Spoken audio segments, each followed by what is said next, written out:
नमस्कार, मैं हूं रमेश भट्ट। आप देख रहे हैं देवभूमि डायलॉग और देवभूमि डायलॉग में आज हम बात करेंगे ब्लैक फंगस यानी म्यूकोरमाइकोसिस को लेकर।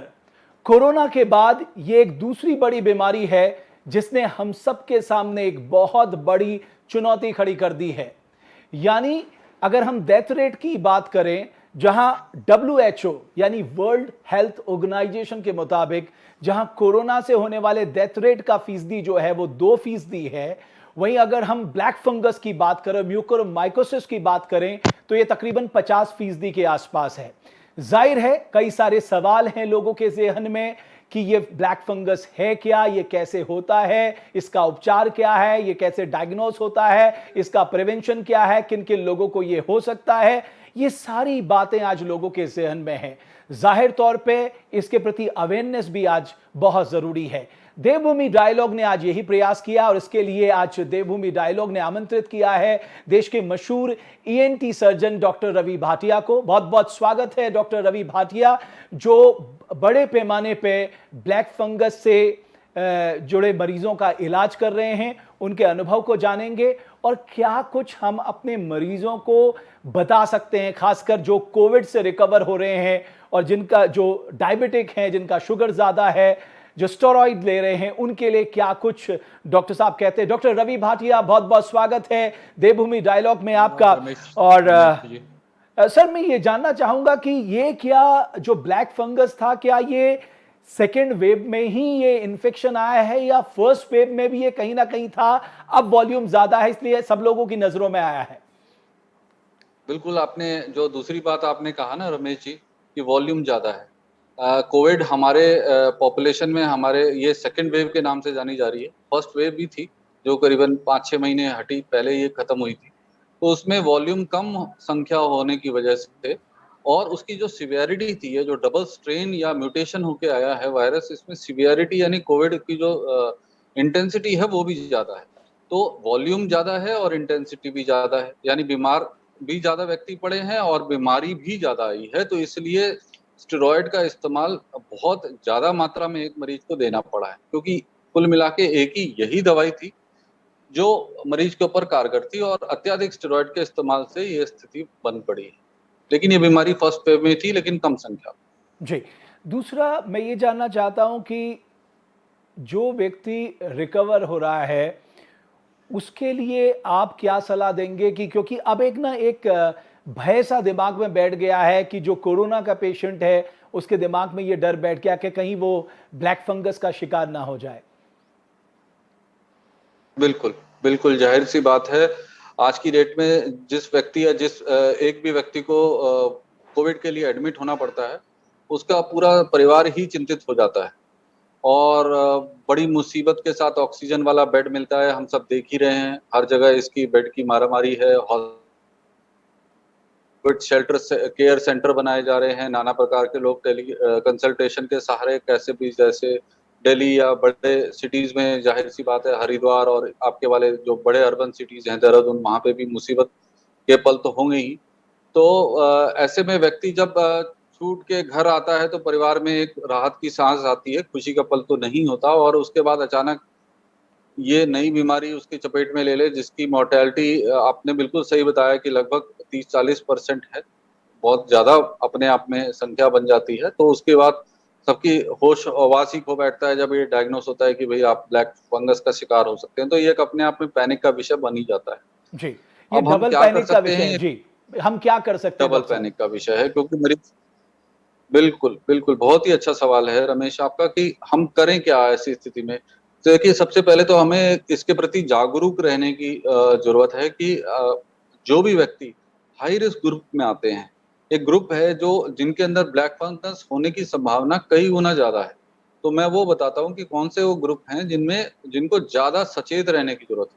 जी। तो ज़्यादा सचेत रहने की जिनको ज़रूरत होती है, जो व्यक्ति आईसीयू या जिनका स्टे लंबा है, यानी कि जिनको ज़्यादा मात्रा में स्टेरॉइड दिया गया है, तो वो इसके टारगेट ग्रुप में आ जाते हैं। दूसरा सबसे बड़ा ग्रुप होता है डायबिटीज़ के व्यक्ति का। तो जो डायबिटीज़ अपने आप में इम्यूनिटी कम कर देती है। तो डायबिटीज़ हिंदुस्तान में अपने आप में ही एक एपिडेमिक है। 10 में से आप कह सकते हैं 4 वयस्क व्यक्तियों को ऑलरेडी डायबिटीज़ यानी शुगर की बीमारी रहती है। तो ये जो दूसरा ग्रुप है, तो यानी जो कोविड से पीड़ित हुआ है और जो डायबिटिक है, उसको भी अपने शिकार में सबसे ज्यादा सावधान रहने की जरूरत है, जिनकी इम्यूनिटी ऑलरेडी वीक है रमेश भाई। तो वो कौन सा ग्रुप होता है? जी हाँ जी, जी मौलवी बता। मैं जो दूसरा ये व्यक्ति, जी जी आप कुछ कहना चाह रहे हैं हाँ डॉक्टर जी, साहब?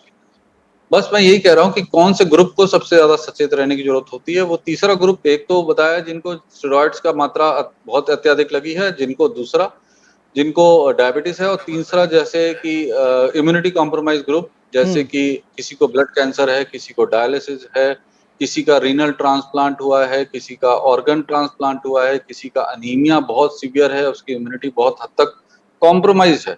तो ये वो ग्रुप है जिनको भी ये ब्लैक फंगस अपने चपेट में ले सकते हैं। हाँ जी। अच्छा डॉक्टर साहब, ये मतलब आप कहेंगे कि ये जो एज ग्रुप है और अगर वो शुगर के कहीं शिकार हैं तो हर हाल में उन लोगों को अपने को संक्रमण से भी बचाना है और अपने शुगर को भी कंट्रोल में रखना है।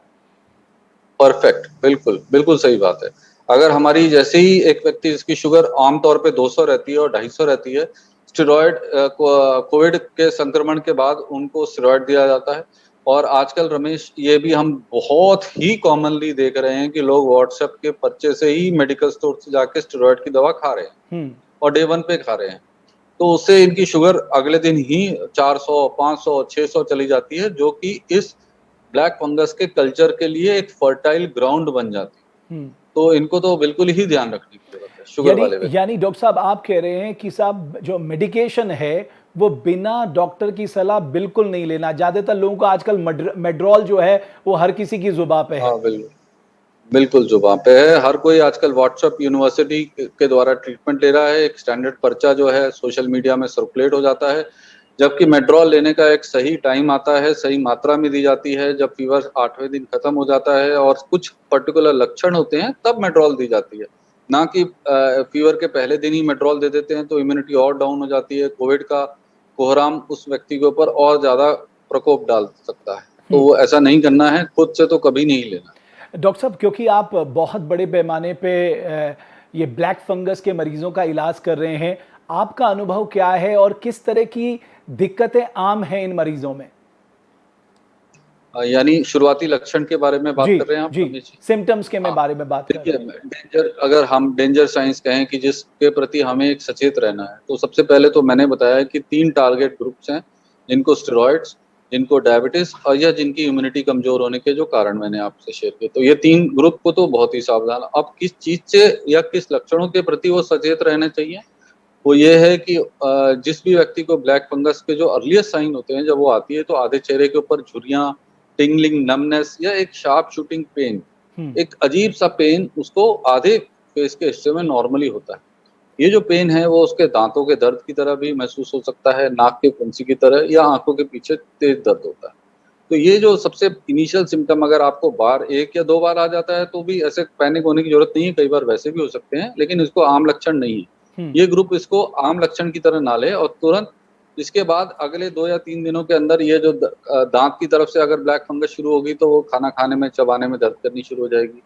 फेस की तरफ से शुरू होगी, यानी साइनस के हिस्सों में से शुरू होगी, तो फेस के हिस्से में पेन बढ़ता जाएगा और वहाँ सूजन आ जाएगी। और अगर आंखों के पीछे या आंखों के अंदर ये बीमारी नाक के अंदर के द्वारा आंखों में आई है, तो आंखों के अंदर लाली आ जाना, आंखों के अंदर पेन का बढ़ जाना, आंख के अंदर से पानी आना, आंख का सूजन आना, और धीरे धीरे पलक गिर जाना या डबल दिखाई देना, ऐसा कोई भी लक्षण आ सकता है। तो जी आधे फेस के ऊपर दर्द जो है, इसका शुरुआती लक्षण।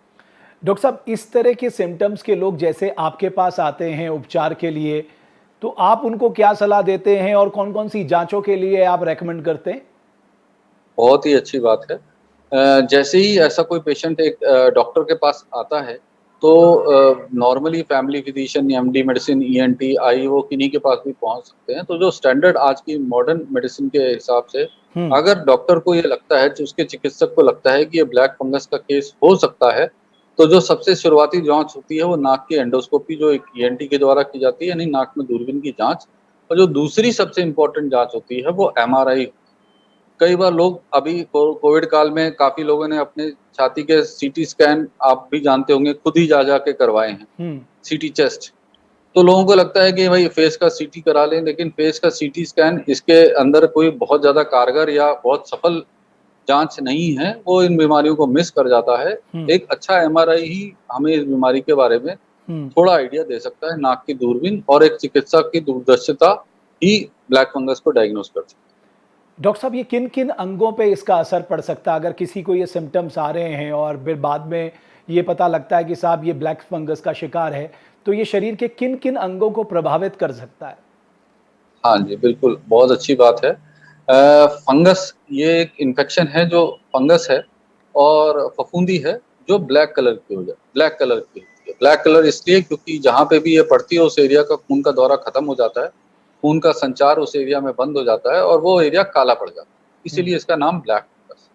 ये ब्लैक फंगस शरीर के कई हिस्सों के ऊपर असर डाल सकती है, लेकिन मुख्यतः अगर हम पूरे शरीर के अंदर इसका प्रकोप कहें, जैसे हम सिगरेट पीते हैं तो उसका सबसे ज्यादा असर गले में या फेफड़ों में ही कैंसर के रूप में होता है। तो लेकिन स्मोकिंग कई जगहों से रिलेटेड हो सकती है, लेकिन उसी तरह ब्लैक फंगस हमारे किडनी के ऊपर भी असर डाल सकती है, आंतड़ियों पे भी और फेफड़ों में। लेकिन ओवरऑल अगर 100 ब्लैक फंगस के केस हैं तो 70 टू 80 जो हैं वो हेड एंड नेक रीजन में ही होंगे, यानी फेस के रीजन पे ही इसका ज्यादा इफेक्ट नाक के द्वारा ये करती है। एक्चुअली ये ब्लैक फंगस हमारे आसपास के एनवायरनमेंट में हमेशा से मौजूद रहती थी और रहती है और रहती रहेगी, लेकिन हमारी इम्यूनिटी अच्छी रहती है, इसलिए ब्लैक फंगस अंदर नहीं घुस पाती। इस दौरान कोविड कॉल में शुगर के मरीजों को स्टेरॉइड्स का या एक नॉर्मल व्यक्ति का भी अत्यधिक सेवन उस इम्यूनिटी को खत्म कर रहा है। कोविड भी अपने आप में इम्यूनिटी कम करने का एक बहुत बड़ा मतलब उसका भी एक कारण है कि कोविड इन्फेक्शन भी इम्यूनिटी को खत्म करता है, स्टेरॉइड और खत्म करता है, शुगर उसके साथ मिल जाती है, तो नाक के रास्ते से ये फंगस जो पहले अटैक नहीं कर पाती थी अब चेहरे और फेस को और ब्रेन को अटैक करती है।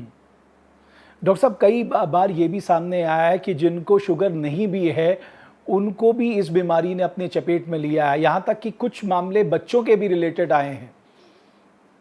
बिल्कुल, हाँ जी, बिल्कुल आए हैं छोटे छोटे 12 साल के 15 साल के बच्चे, लेकिन उनमें भी मुख्यतः जो हमने अभी कारण डिस्कस किए वही इसके रिस्पॉन्सिबल हैं कि कोविड इन्फेक्शन ने ही उसकी इम्यूनिटी खत्म की और थोड़ा सा भी स्टेरॉइड उनके लिए नुकसानदायक साबित हुआ आगे चल।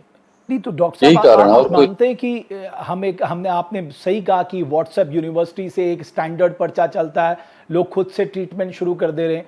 आपको लगता है कि स्टेरॉइड जो है वो बहुत ही संभल के और बहुत ही ज्यादा जरूरत पड़ने पे ही इस्तेमाल होने चाहिए? मैं देख रहा हूं कि आजकल स्टेरॉइड का एक प्रचलन बहुत बढ़ गया है इस समय।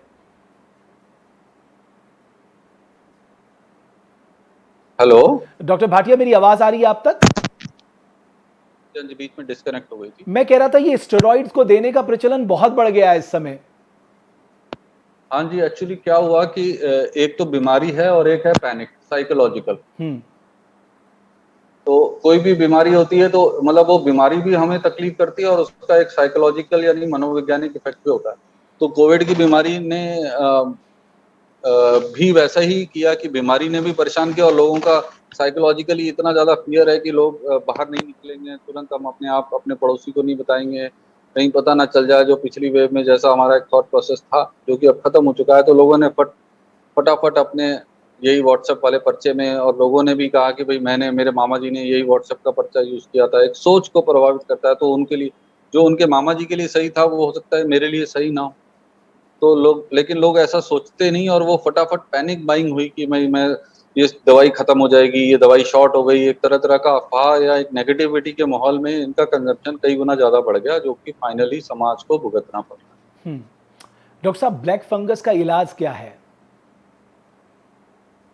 ब्लैक फंगस का इलाज जी हाँ, एक मतलब पैनिक इतना ज्यादा है तो, लेकिन आपको मैं ये पैनिक रिलीज कर रहा हूँ कि इसका इलाज संभव है। टाइम से डायग्नोस होना ज्यादा जरूरी है, ना कि बिगड़ के अगर केस बिगड़ गया तो यानी बीमारी अगर आगे बढ़ गई, जंगल की आग एक बार फैल गई तो फिर वो तो कुछ हिस्से को तो तबाह करके ही जाएगी। हम ये उम्मीद नहीं कर सकते कि हमारा कुछ जंगल का हिस्सा तबाह ना हो। तो लेकिन हमें तो एक तो सचेत रहना है, आग लगने से पहले ही हमें उसको बुझा देना है। तो अगर ऐसा करते हैं अर्ली केसेस में तो इतना ज्यादा नुकसान नहीं है, लेकिन अगर नहीं होता तो फिर इसका इलाज ऑपरेशन से तो होता है। ऑपरेशन में जो बी नामक जो दवाई है वो 15 से 20 दिन तक मरीज को दी जाती है। 15 से 20 कुल दिन मिला के तक? यही इसका इलाज है। हाँ डॉक्टर जी, साहब, क्या इलाज का लगभग 25 से 30 सिग्निफिकेंट हिस्सा जो है सर्जरी है रमेश जी, हम्म। और 70 to 75% कंट्रीब्यूशन इसका मेडिसिन का होता है, इसके इलाज। यानी जो एंटी फंगल इंजेक्शन है, इंजेक्टेबल हैं, वो दिए हाँ जाते जी, हैं। वो कितने वो दिए प्रभावी जाते हैं इस समय? मतलब अगर कोई पेशेंट शुरुआत में अगर डायग्नोस हो जाता है, तो ये जो हैं। एंटी फंगल इंजेक्शन है, इंजेक्टेबल है, ये कितने प्रभावी हैं इस समय? ये काफी प्रभावी है, इसमें कोई दो राय नहीं है। ऐसा पैनिक नहीं अपने दिमाग में रखना है कि भाई ये हो गया है तो अंत है, इसके बाद आगे कुछ नहीं होगा। हमें अपना इलाज अच्छे सेंटर पे जाके कराना है, और एम्फोटेरिसिन बी नामक जो दवाई है वो अच्छी प्रभावी है। ऐसा कोई केस सामने नहीं आया है कि जिसको दवाई दी गई और उसके ऊपर असर ही नहीं करेगी, ऐसा नहीं है। दवाई सब पे इफेक्टिव। डॉक्टर इट्स अ साहब, मैं गुड मेडिसिन। दोबारा चाहूंगा, बिकॉज इसका ना पैनिक बहुत ज्यादा हो गया है। मैं लोगों हाँ के जी, मुंह से सुन बिल्कुल। रहा हूं, इतना पैनिक हो गया है। एक बार मैं दोबारा आपसे चाहूंगा, आपने जो बात कही कि कितने प्रतिशत मामलों में सर्जरी की जरूरत पड़ती है और कितने प्रतिशत मामलों में इंजेक्टेबल से बात बन जाती है। हाँ जी। जाहिर सी बात है, ऑपरेशन यानी सर्जरी की जरूरत तो लगभग सभी व्यक्तियों को ही पड़ती है। ऐसा नहीं हो सकता कि सर्जरी के बिना ठीक हो जाए, लेकिन सर्जरी का स्वरूप छोटा या बड़ा हो सकता है फंगस के फैलाव के अनुसार। हम्म। और बाकी दवाइयां तो हर केस में चलना मस्ट है। 10 से 15 दिन का कोर्स होता है। 15 से 20 मरीज, अगर कोई व्यक्ति डायग्नोस होता है छोटा या बड़ा, तो 15 एक दिन से 20 दिन का उसका हॉस्पिटल का स्टे होता है। हम्म। और सर्जरी जो है, आपने कहा कि छोटी सर्जरी भी हो सकती है, बड़ी सर्जरी भी हो सकती है, उसके वो बाद आदमी डिपेंड ठीक हो करता है जाता है। रमेश। हाँ जी, हाँ जी। आपका वो अनुभव क्या डिपेंड रहा? करता है आपने कि काफी कौन। मरीजों को देखा है, तो आपका अनुभव क्या रहा है? मेरा अनुभव यही है कि अर्ली प्रेजेंटेशन में पेशेंट बिना किसी नुकसान के ठीक होकर घर चले जाते हैं दूरबीन के द्वारा। लेकिन अगर लेट प्रेजेंटेशन है या इसका स्प्रेड ज्यादा हो गया, आइस की तरफ चला गया है, तो आइस की रोशनी के ऊपर प्रभाव पड़ जाता है। और अगर थोड़ा सा व्यक्ति 1 या 2 दिन और डिले हो गया सही डायग्नोसिस में या सही जगह पहुंचने में, या फिर किसी भी कारणवश, या बीमारी इतनी ज्यादा थी, तो कुछ केसेस में आइस साइट को नुकसान के साथ साथ आइस को निकालना भी पड़ता है। कई बार ये स्प्रेड होके तालू यानी मुंह के अंदर की तरफ, नीचे की तरफ आ गई है, तो ये हिस्सा भी निकालना मरीज के लिए बड़ा एक साइकोलॉजिकल और एक ट्रॉमेटिक एक्सपीरियंस होता है, और सर्जरी का स्वरूप भी थोड़ा बड़ा हो जाता है। रेयर केसेस में इसका जो फैलाव है वो ब्रेन की तरफ भी जाता है, और ब्रेन में जाने के बाद फिर ये इरिवर्सिबल डैमेज करती है, फिर वो उसको रोक पाना संभव नहीं आप कह रहे मरीज हैं को कि और आपकी पहली प्राथमिकता ये रहती है कि साहब आई और ब्रेन को ये डैमेज ना करे। ना करे। बिल्कुल ठीक, बिल्कुल ठीक। जी। डॉक्टर साहब, एक प्रिवेंशन की बात हम हमेशा करते हैं, क्या यहाँ कोई प्रिवेंशन का फॉर्मूला लागू हो सकता है? बिल्कुल लागू हो सकता है, बिल्कुल लागू हो सकता है। सबसे पहला प्रिवेंशन ये है कि स्वयं स्टेरॉइड्स ना लें। आई थिंक आप भी इस बात पे एग्री करेंगे कि स्टेरॉइड का सेवन आपके द्वारा ये जनमानस को जाना चाहिए कि स्टेरॉइड का इस्तेमाल खुद ना करें। हम्म। दूसरा जो है, अपने ब्लड शुगर लेवल को कंट्रोल रखें। जो व्यक्ति नॉन डायबिटीज हैं, यानी जिनको डायबिटीज कभी डायग्नोज भी नहीं हुई और वो स्टेरॉइड का सेवन लेते हैं, तो डॉक्टर्स उनको साथ में शुगर की दवाई लेने की सलाह देते हैं। हम्म। लेकिन कई बार वो मरीज खुद ही से ही शुगर की दवाई नहीं लेते। अरे डॉक्टर साहब ने कह दिया शुगर की दवाई, मुझे क्या जरूरत है शुगर की दवाई लेने की, मैं तो शुगर है ही नहीं। एक कॉमन सा सवाल होता है, मैं नहीं लूंगा, ये 4 दवाई लिखी है, चलो 2 हटा दो, 2 ले लेंगे। उसके बाद जो तीसरा है, ध्यान रखने की जरूरत है कि जिनको ऑलरेडी शुगर है, उनमें डॉक्टर ऑलरेडी शुगर ज्यादा है तो वो टैबलेट से कंट्रोल नहीं होती है। ऐसे केसेस में डॉक्टर इंसुलिन के इंजेक्शन का सलाह देते हैं। उसके लिए भी पेशेंट की रेजिस्टेंस होती है कि भाई मैं इंजेक्शन क्यों लगाऊं, मैं तो ठीक ही रहता हूँ, मैं तो टैबलेट से मेरी शुगर कंट्रोल है। लेकिन वो ये बात नहीं समझ रहे कि ये स्टेरॉइड से, अब इनकी स्टेरॉइड जरूरी है जान बचाने के लिए, लेकिन स्टेरॉइड आपको शुगर बढ़ा रहे हैं। तो अब आपको ऑलरेडी शुगर है, तो आप 10-15 दिन इंसुलिन में रह जाइए। उसके बाद फिर से जब शरीर नॉर्मल हो जाएगा, स्टेरॉइड का असर खत्म होगा, फिर टैबलेट पे आ जाएगा, अब लेकिन वो मैं मानते आपको नहीं। एक अनुभव शेयर कर रहा हूँ। एक नौजवान बच्चा जिसको स्टेरॉइड्स मिले, उसकी शुगर बढ़ गई थी, और जब उसको इंसुलिन देने की बात आई थी, उसने कहा था मुझे तो शुगर है ही नहीं, तो आप मुझे हाँ, जानबूझ के क्यों एग्जैक्टली इंसुलिन दे भाई, रहे हो? ये जो प्रॉब्लम क्यों है, इंसुलिन दे रहा इसको कैसे हूँ। करें? इसको तो हमें अपनी मानसिकता यानी सोच से ही या जागरूकता से ही चेंज किया जाएगा, जो आप कर रहे हो मेरे ख्याल से रमेश जी, कि अच्छे से समझाना। और अब ये प्रिंट मीडिया, इलेक्ट्रॉनिक मीडिया कई बार कुछ पैनिक भी करता है, तो कुछ अच्छी बातों को भी पहुंचाता है, और वो लेके जा रहा है, और लोगों की सोच डेफिनेटली तौर पे बदल रही है। हम्म। डॉक्टर साहब, एक सामान्य आदमी को आप क्या सलाह देना चाहेंगे? क्योंकि इस समय ना चारों तरफ पैनिक ही पैनिक है। कोविड का पैनिक है, सेकेंड वेव का, उसके म्यूटेंट का पैनिक है, ये ब्लैक फंगस का पैनिक है। मैं वाइट फंगस में भी आऊंगा, एक और नई बीमारी सामने आ रही है। आप एक सामान्य आदमी किस तरह से अपने को सुरक्षित रखे, किस तरह से अपने को फिट बनाए रखे? हाँ, बिल्कुल। ये जो सुरक्षित और आपने दूसरा वर्ड जोड़ा फिट रहना, वही अपने आप में इसका जवाब है कि हमें फिट रहना है। फिट रहने के लिए जो कार्रवाई पहले जो सत्य था वही आज सत्य है। बैलेंस डाइट लेना है, गलत आदतों और गलत खान-पान से बचना है, अपनी इम्यूनिटी को ध्यान देना है। अपनी इम्यूनिटी के लिए कुछ बहुत ज़्यादा जादू करने के या काढ़े खाने की और इस प्रकार से लेने से कुछ नहीं होता। इनसे पेट लोगों का ज़रूर खराब हो रहा है। अपने आप को हेल्दी रखें, फिट रखें, रूटीन एक्सरसाइजेस करिए, बैलेंस डाइट लीजिए, इम्यूनिटी को कॉम्प्रोमाइज़ मत होने दीजिए। नंबर 1 बात। एक्सपेरिमेंट्स मत करिए अपने शरीर के साथ। दूसरा, अपनी शुगर लेवल हमेशा चेक कराते रहिए। और तीसरा, कोई ऐसा मतलब नेगेटिविटी के माहौल से बचें हम। अपने आप को नेगेटिविटी के माहौल से बचा के रखना है। डिप्रेस नहीं होना है, एंग्ज़ियस नहीं रहना है, ये भी आपके इम्यूनिटी को बहुत प्रभावित करता है। डॉक्टर साहब, हौसला कितनी बड़ी चीज़ है, खासकर इस बीमारी के लिए। हमने देखा है कि वो एक बहुत बड़े बूस्टर का काम कर रहा है। बिल्कुल, बिल्कुल। आप हौसला बनाए रखें। ऐसा कोई भी व्यक्ति अपना हौसला तोड़ेगा तो फिर वो मतलब वो इतनी बड़ी-बड़ी जंग क्या जीतेगा, वो तो नॉर्मल लाइफ भी उसके लिए एक जंग जैसी बन जाती है। तो हौसला तो बड़ी-बड़ी मुसीबतों से हमें बाहर ले जाता है और इसमें ऐसा कुछ है नहीं। और ये भी ऐसा नहीं है रमेश भाई कि ये बहुत बड़ा प्रेवलेंट डिज़ीज़ है। ऑनेस्टली ईमानदारी से बता रहा हूँ हुँ, कि लोगों के जैसे मैं उदाहरण के तौर पे बताऊँ कि अगर देहरादून में अगर कहीं किसी के मोहल्ले में या कॉलोनी में अगर एक कोई तेंदुआ आ गया, तो फिर अगले 4-5 दिन शहर में एक दहशत का भी माहौल हो जाता है हुँ, कि भाई लोग रात में सैर करना बंद कर देते हैं कि भाई अब तेंदुआ फिर नज़र आएगा, फिर अटैक कर देगा। तो वैसा ही एक दहशत हो जाती है, नेगेटिविटी की एक सोच बन जाती है कि भाई ब्लैक फंगस सबको हो रही है, ऐसा नहीं है। हुँ, बहुत कम लोगों को हो रही है, हुँ। चिंता ना करें। बट बचाव में तो बचाव अगर हो रही है तो मुसीबत है, उनको हुँ। बचने की ज़रूरत है।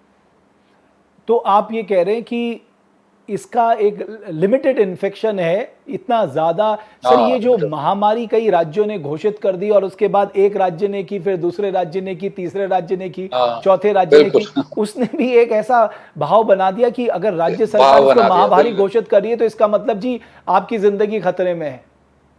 हाँ, हाँ, नहीं ऐसा ये इस बात का मैसेज एक्चुअली गलत चला गया। महामारी जैसी चीज़ नहीं है, इसका वॉल्यूम कोई बहुत ज़्यादा नहीं है, संख्या हुँ, ज़्यादा नहीं है मरीज़ों की, मरीज़ों के अंदर मतलब वो सफ़रिंग ज़्यादा है।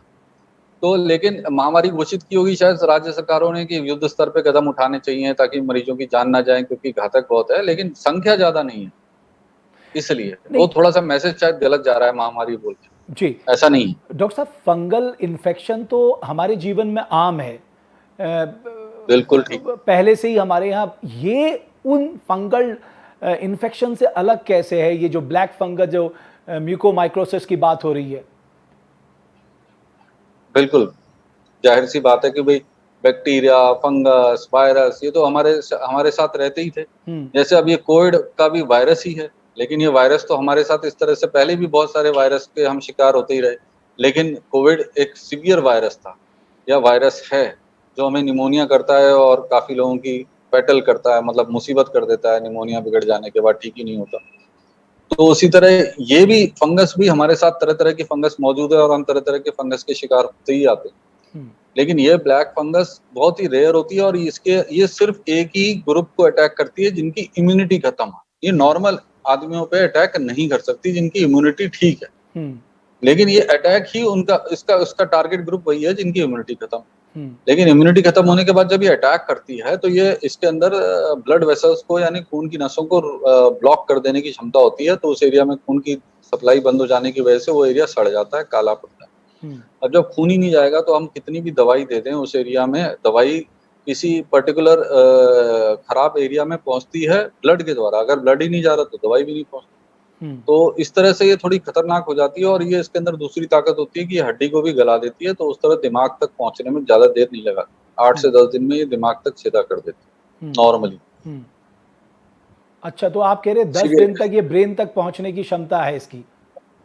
हाँ, 10 से 15 दिन के अंदर अगर इलाज ना मिले तो कुछ लोगों के पहुँच जाएगी, अब उस हमारे तरह से, दर्शकों के नुकसान करती लगातार फ़ोन आ रहे हैं, डॉक्टर भाटिया।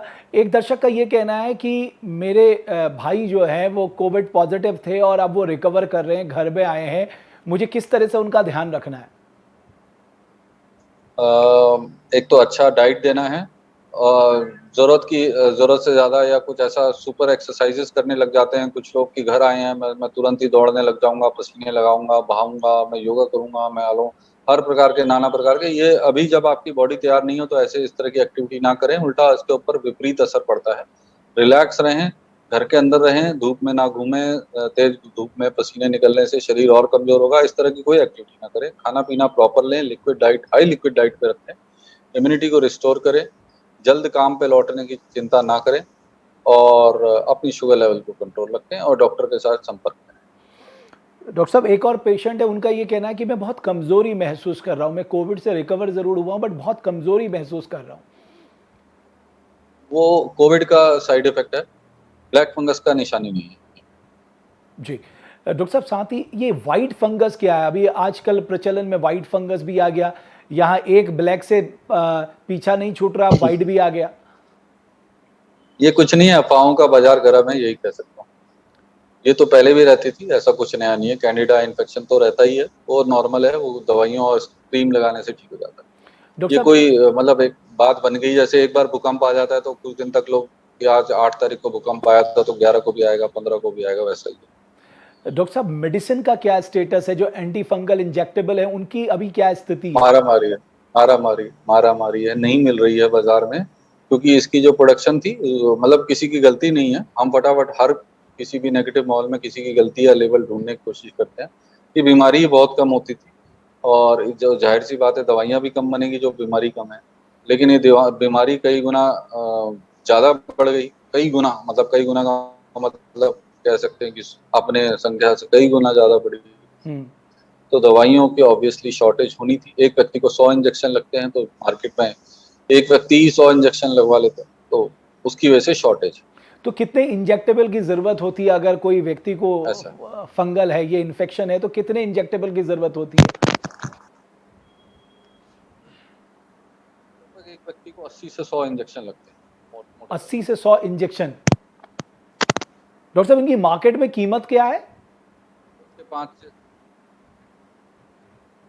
मार्केट में रमेश जी, मैं इसके मतलब मैं 100% तो नहीं कह सकता, लेकिन हाँ 4,000 रुपए से लेके 7,000 एक इंजेक्शन। एक इंजेक्शन। डॉक्टर साहब, आपको क्या लगता है हमें आगे की तैयारी, मतलब आपका अनुभव क्या कहता है इतने सारे पेशेंट देखने के बाद, अब हमें आगे की तैयारी क्या करनी चाहिए?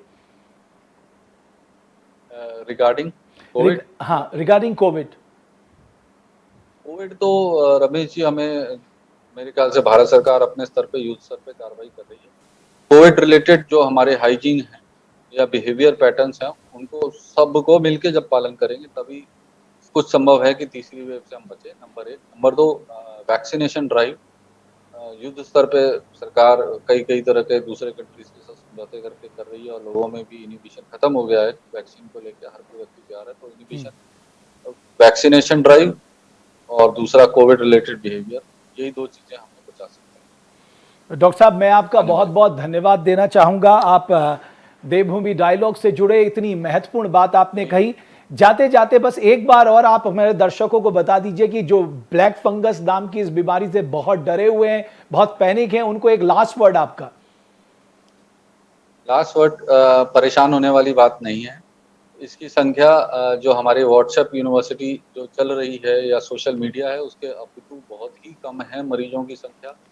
ये जनरलाइज्ड वैसा नहीं है कि एक परिवार में हो जाएगी तो सबको प्रभावित करेगी, या कम्युनिकेबल डिजीज है कि एक छूत की बीमारी है, एक व्यक्ति जिसको ब्लैक फंगस हो गया है सबको हो जाएगा, ऐसा बिल्कुल भी नहीं है। अपना ब्लड शुगर कंट्रोल रखें, पॉजिटिव नोट पे लाइफ को जिए। बहुत ही कम संख्या के लोगों को होती है, चिंता ना करें।